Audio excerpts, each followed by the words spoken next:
Are you guys feeling the energy of this new moon? It is time to get things moving. It's going to be a great week. Let's talk about how we can max it out. Welcome to the Weekly Woo, everyone. So last week we were leading up to this new moon. That's today.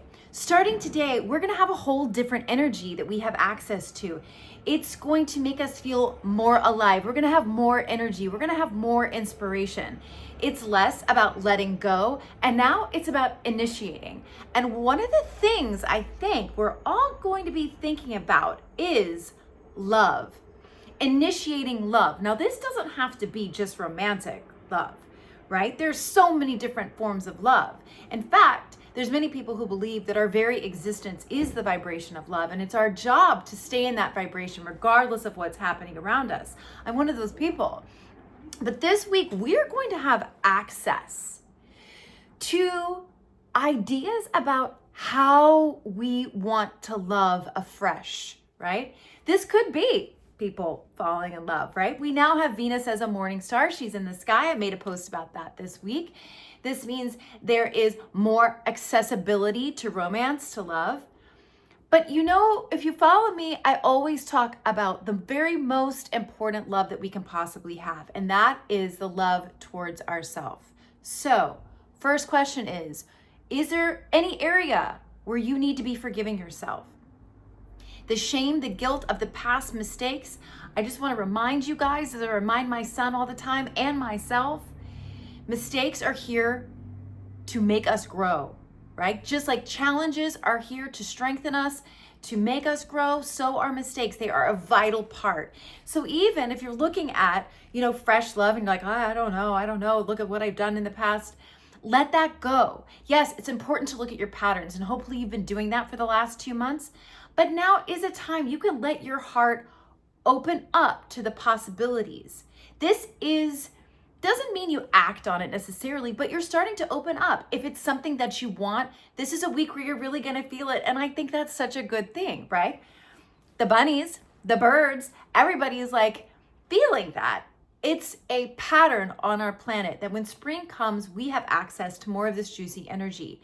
Now, another way that you can use this is with work, right? Especially artistic work. We are really gonna feel the fire in our belly this week when it comes to our creative process. If you're an artist, if you're a writer, even if you're somebody who just makes content like this, whatever, you're gonna feel passion for it. If you are somebody who is doing what you love as a job, that is really gonna be satisfying this week.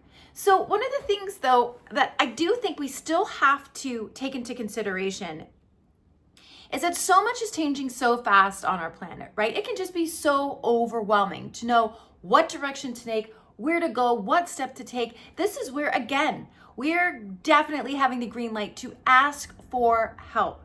Your friends, your family, if you trust them, and if those people are going to support your dreams. Sometimes we have people in our life who may love us, but don't love us enough to really be excited about our new ideas. That's just a part of it.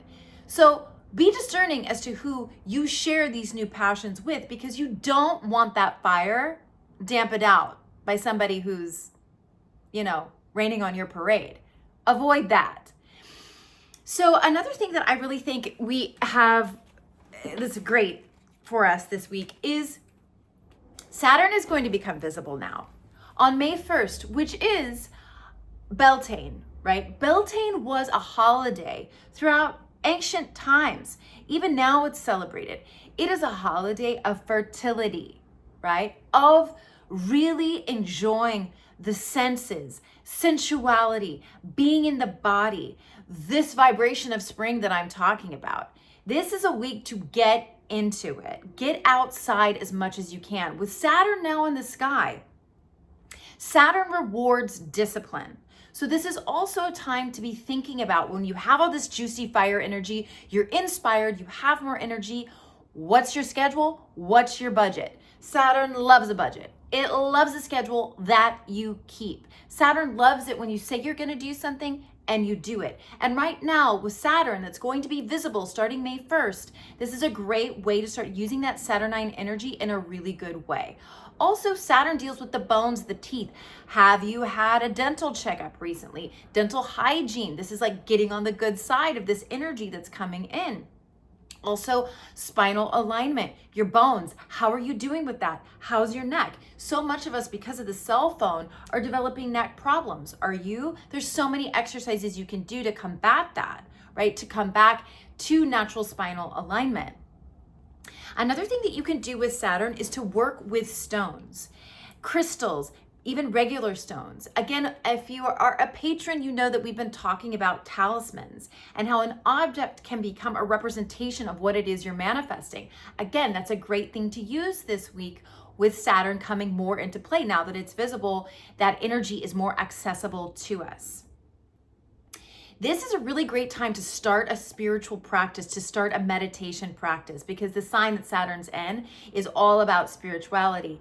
It's going to be moving into the sign of Aries in July. So we have a tail end of this Saturn transit where we can really make strides spiritually, so that this summer, as things really start to heat up and maybe get more chaotic, we really have a base note of a spiritual practice that's going to keep us grounded. Because grounded is that grounding, being grounded when all things are changing so fast, is the best thing that we can do for ourselves. Saturn is all about that. So look into grounding sheets, walking barefoot out in nature. Nature, nature, nature. The antidote to Saturn is the sun, bright colors, especially yellow, gold, right?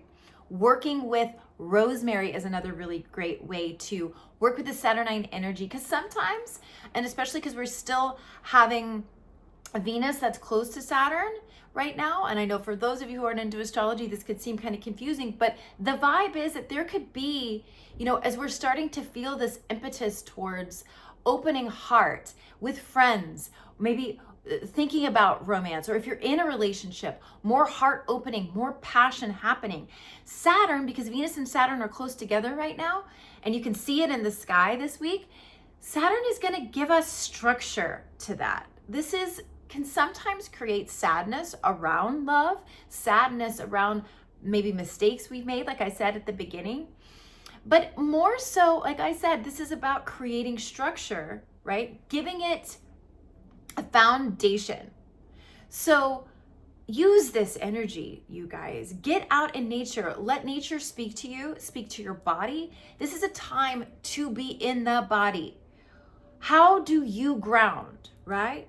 How do you give gratitude for the body that you're in by how you treat your body? This is a time to eat clean. If you are ingesting toxic food, if you are in an addictive cycle, right now it's gonna feel awful. So if you guys need help, info@thegoodwoo.org is where to email me for private sessions. I'm gonna do an extended on this week, on this very juicy week, for my patrons on patreon.com/thegoodwoo. If you're watching this on YouTube, or if you're watching this on Instagram, please give me a like, a thumbs up, a heart, and give me some info about you. Are you feeling better now that this new moon has been exact? Right? Because you are going to have so much energy. This is such a fertile time, you guys. Really, we have all planets direct until the beginning of May, like the second week of May. So it's like we have about 2 more weeks. So I made a post about this when I was posting about my archery. Go for it. Start the new thing. Be bold, be brave. See you over on Patreon. Bye.